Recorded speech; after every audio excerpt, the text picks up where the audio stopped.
But my record collection is complete now. Look at this. Pull up your easiest chair and relax as Jerry Lewis, one of America's truly great entertainers, just sings. What has more schmaltz, that album or our first guest?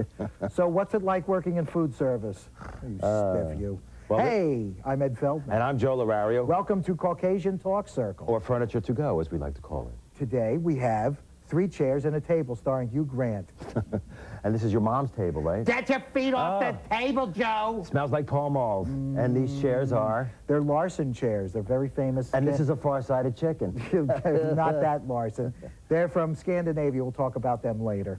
And we'll be taking the chairs apart. We'll be stripping the backs, which are bent wood plywood. And cleaning up the tabletop so that my mother shouldn't even know from it. So when you see us next, we'll be working. Ya-da-da-da-da-da. I took my chair apart already. I know, now you're taking off the Cambric. Thank you so much. Mitch Miller is back. It's a dust cover because you don't want this plywood to get all dusty. Because it'll be real nasty. As you can see, if you get a lovely little close-up of this stamp in there, and that's probably wood burning. It says made in Denmark. Back made in Denmark. The rest of these were not. You know, these chairs are so neat in their simplicity because you just have a frame. The seats are held on with 4 screws, and the back, same thing, 4 screws. And the seat, as well as the back, is made of molded bent plywood. And the Scandinavian designers were very advanced in their use of plywood following the Second World War. Alvar Aalto was one of the pioneers. And his brother, Simple Tanner. And this guy was Larson, and he was not such a pioneer because he came later. They got most of their plywood bending processes from Thonet, who was a French guy. Thonet, or some people call him Thonet. A Thonet bentwood chair, if you've ever heard that. It's actually pronounced Thonet. Well, he knew how to bend reed, but those guys did whole platforms bending. The reed bent, if you've ever seen those bistro chairs, little chairs with bent and curved backs. The Thonet. Those are Thonet chairs. Thonet, we're going to be doing some stripping. Thonet. And gosh, you're funny. Some fabric. I'll tell you about these later. He's not an animal, he's a human being. See this? What are you doing? The back. Now over here in the corner, the finish is good. However, people's backs have worn the finish away, and that's why we're stripping. Of course, you can have fun with this. You remember War of the Worlds? And you remember love is all around you. And of course, but Mother Superior, I want to fly. So what I'm going to be doing is I'm going to be stripping. Smushing on the orange stripper and letting it work. Lots of coats of lacquer on these things, so we might have to reapply, even more than one time. It might not strip after just one time, Joe. Not one time. Meanwhile, no. what are you doing? Well, I'm going to clean this table with some paint thinner. The idea is to get it, I don't want to touch the sides here. What I want to do is clean the surface, make it look fresh and new, because there's a lot of grime and grease and dirt on here. You call my mother a dirty thing? Not at all. It's just a lot of feet grease. That's from the rotten grandkids. Now, when you scrape, this is a traditional cabinet scraper, okay? It's got a sharp edge. Remember, it's turned with a burnisher, and you use the thumbs on the back. You bend the blade a little bit, and then you scrape. That's why I used to use these. See, these are old rubber gloves that I cut, because when you scrape, there's a lot of friction that builds up and burns your thumbs, and you get big water blisters here. You don't want to do that anymore. Nowadays, they have new things. They invented a handle here where the blade can still bend, and you can scrape. Does a nice job. You see that? And this here is a beautiful green Kunz. That's the company. And you hold the handles, and you scrape. I think we have more fun than any other furniture refinishing show. What do you think? Oh, God, that's an M above high C. You got to get it started. But, oh, see that? I prefer this one myself. Wait a minute, there are a lot of dogs at the door. Do you see how nice that works?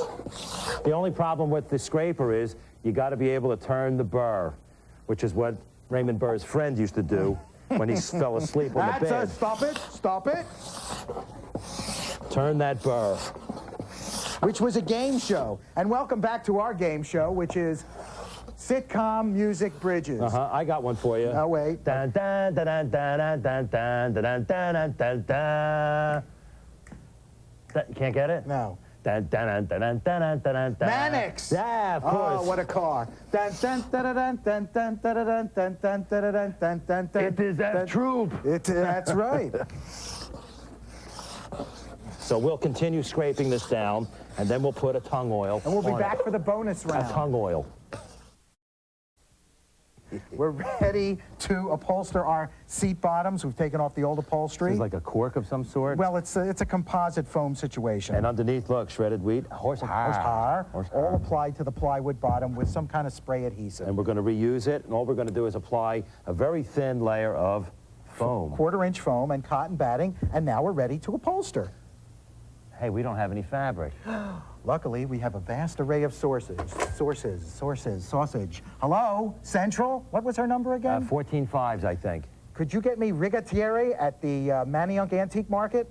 Hello, Ivana? We need some fabric, fast. How soon can you get here? Okay. Who could that be? Talk about your setup.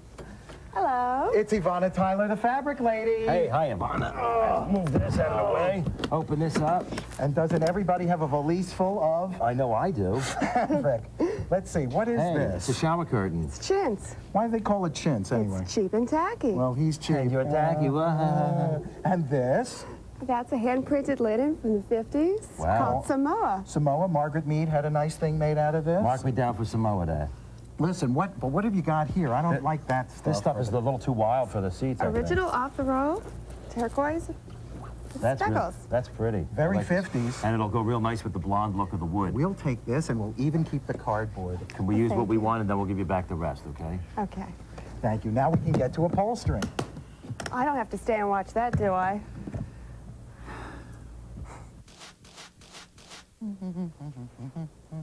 Dancing bear, of course.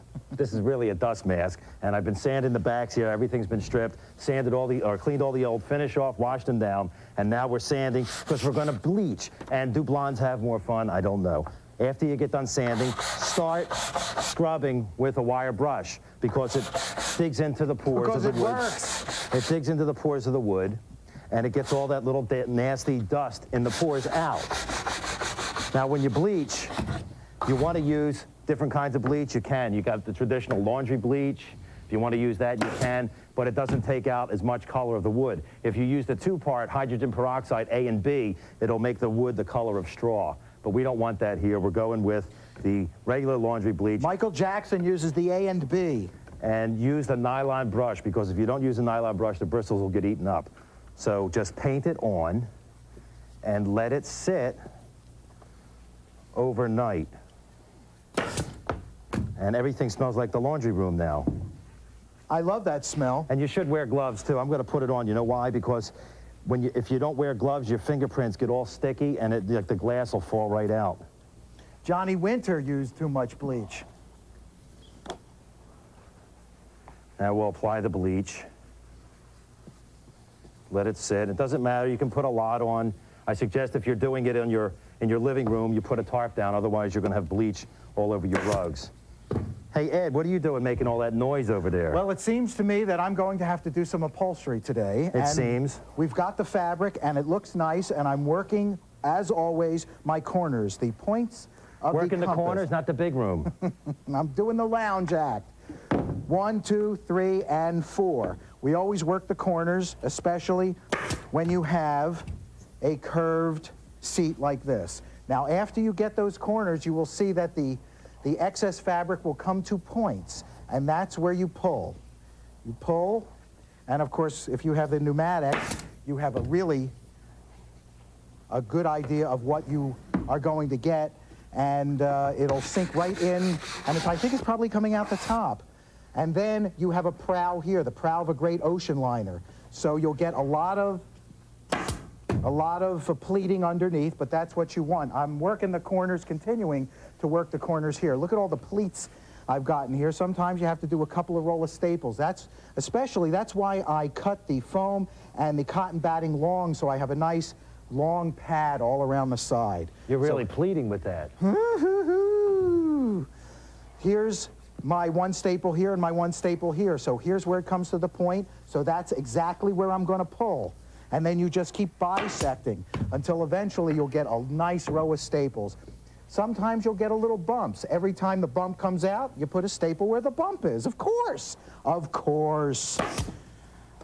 So simple. Even a 4-year-old child can understand. And every time you do 6 or 8 inches, you keep looking and you make sure that it's nice and smooth, and that's exactly how you want it. Oh, we're on? Oh, gosh. Are we back? I didn't know that. This is my David Brenner mask. We're How old are lacquering. you? I'm 29. I got done sanding here lightly with some 600 paper. Bleach is dried. The bleach is water-based, so it's going to raise the grain. Of course, you know that. You watch the show a lot. And after that, you're going to tack rag. So you take the tack rag all over the surface to be lacquered, and you're ready to go. Now, these stand up. They're freestanding, so I'm going to do everything but the bottom edge. I'll do the bottom edge at the end. I taught him how to do that. Oh, he was going sure. to do them on their backs and then turn them over. Well, I'm doing this just so I can do the whole chair. And I'll show you something that's really ironing. He's making them blonde. I'm making this even blacker with a can of black spray paint. Because Now, in art, everything is juxtaposition. Doing the flats, you want to make sure when you're doing a piece like this where the edge is exposed and it's a plywood edge, you want to get a lot of the lacquer in there, or varnish if you're using varnish, because it's got to seal the edge. And make sure you seal all edges, because if you don't, things will warp. And make sure you spray every single element with I don't need this now. the gloss black spray paint. Now these pieces didn't really need a brand new coat, but there are a lot of worn spots. So I'm going to get all the elements just so it blends in.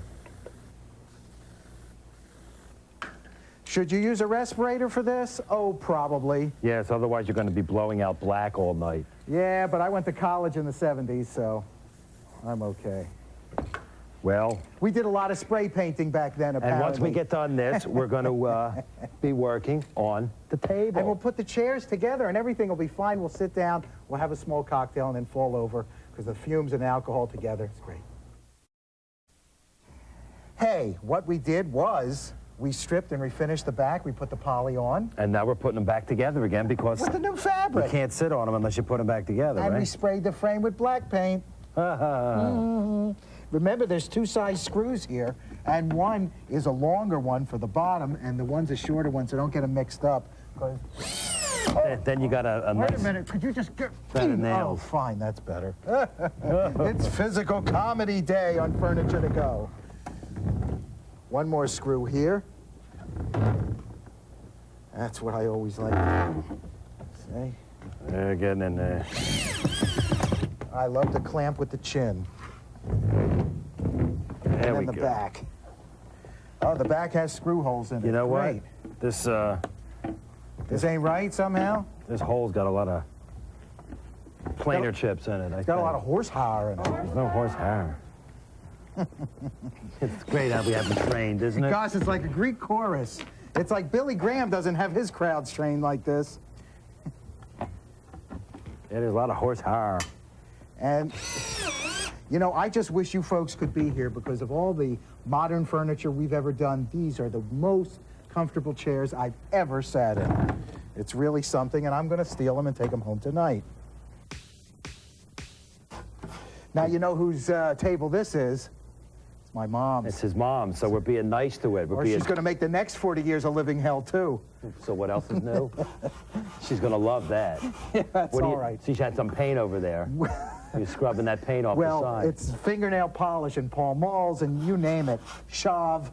Smells like that. But this So piece I'm of... doing a wire brush over here just Do to you clean remember up what the it edge. looked like? It's very dirty and grimy, and now we got the actual color of the wood back, and it's black walnut. It's a very pretty wood, and what we're going to do is we're going to apply a tongue oil to this. So Now, I used to eat the TV dinners watching TV. a tongue oil is not made from tongue, you know.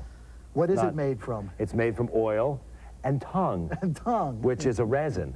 Comes Yeah. out of a tree. It's the strongest of all the oil Hey, this is not a finishes. technical show. You know, it's tongue oil. You can buy it, and a lot of people like to oil their furniture. When you oil the furniture, the oil begins to soak into the wood, and then it looks flat in 2 or 3 days.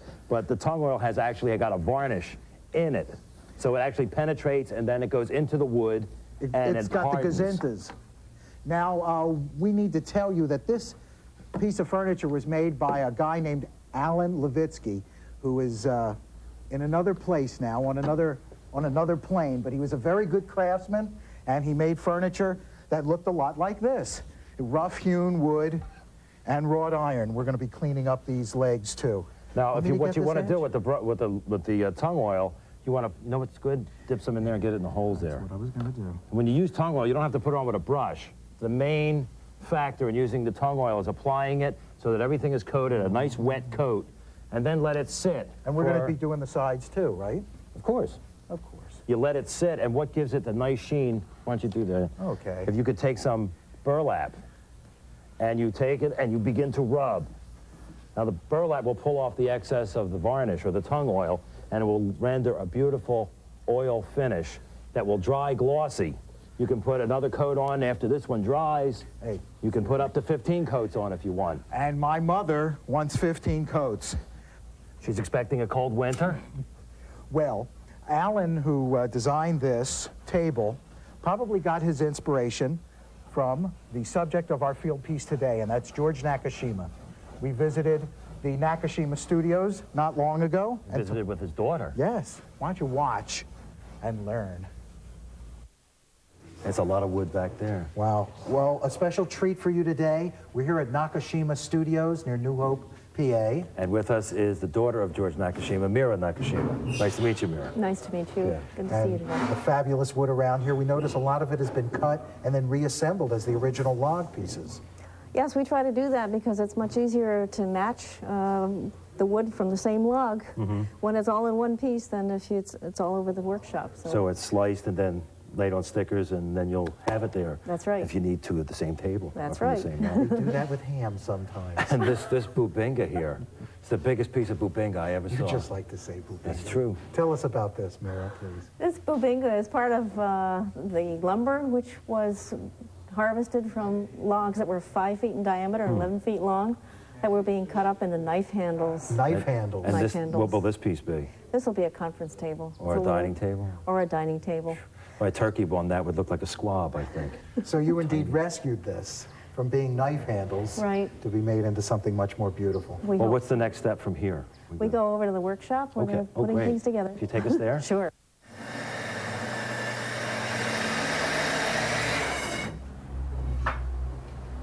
That's an impressive cut and a big piece of wood. Very impressive piece of wood. It's walnut, right? Yes, this is American black walnut from the East Coast, and it was probably the largest black walnut my father ever ran across, and he wanted it to be made into peace altars for the world. Where would this one be going when it's finished? This one's going to Columbia University, and will be, Dedicated to your father. yes, as a memorial to peace and also as a memorial to my father. And we're making one twice this large to go to Russia. Wow. A lot of work after the cutting here. I see Adam in the back was scrubbing with a wire brush, and then he's going to hand plane and then sanding. Yeah, and it's then, too big for so a it's- machine planer. It won't fit right? in the planer, Right. yeah. That's so right. next, after this, we go to the finishing shop, right? That's right. All right, let's go there.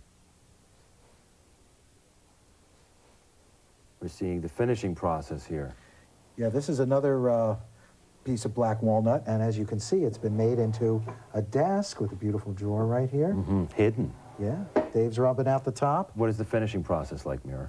Well, we put 4 or 5 coats of tung seal on it, and it's allowed to dry and rubbed down very carefully and sanded in between each coat. So again, there's a lot of sanding here, sanding laying on the tongue seal, and then sanding that after it's dry, and then the final mineral oil. And I love the bow ties right there. Rosewood. Rosewood. This is so that the board won't split anymore. Exactly. Put this little Yep. bow tie in They're there. not just decorative. Right. Where's this desk headed? This desk is headed out to La Jolla, California. Ooh, La Jolla. La Jala, as we say. Now let's go to the final emporium, the showroom. The showroom, shall we? Sure. Here we are in the Conoid studio. Finally, you see the finished products of furniture made recently and furniture made here for many years. Well, I think the reason my father made furniture is basically because he didn't like the way architecture was being done. But it started when he grew up on the West Coast in the state of Washington as a Boy Scout and spent a lot of time in the woods. And he majored in forestry for a while, and then he went into architecture.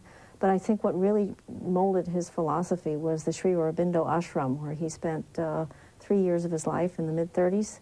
And I think he carried that spirit with him through his entire lifetime. He always felt that making furniture was his karma yoga. You can see that in the trees. It's all displayed. The spirit of the trees will come out, especially after the finish has been put on. You can see on this table here.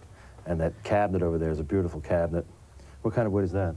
That's Claro walnut from California, and this table is English walnut from England. It's a single board. Well, if a manifestation of someone's work equals their soul, your father had a very beautiful soul. Oh, that's a show for you. This is a beautiful setting. Let's take a look at the before. And look at that after. The after, and here's the real after with us in it. It's the beautiful, wow, my mother's table, my beautiful mother's table. She could have come in here and looked at it for herself. No, she's having the nails resharpened. She could have sat right here and blew Pall Mall smoke in your face. No, they're this long like a mandarin. It's Alan Levitsky made it. It's inspired by George Nakashima. And we got the Larson chairs. We put the lacquer on it, the brushing lacquer. Quick drying lacquer and the beautiful Ivana fabric. I think it looks nice. I think so. But so until next time, I'm Joe Lorario. And I'm Ed Feldman. Be nice. You said this To your was furniture. Quick drying lacquer. Coming up next on TLC, just stay nailed to that chair because Joe and Ed are back with good cheer and bad jokes on a second episode of Furniture to Go, showing you how to bring out the best in antique pieces.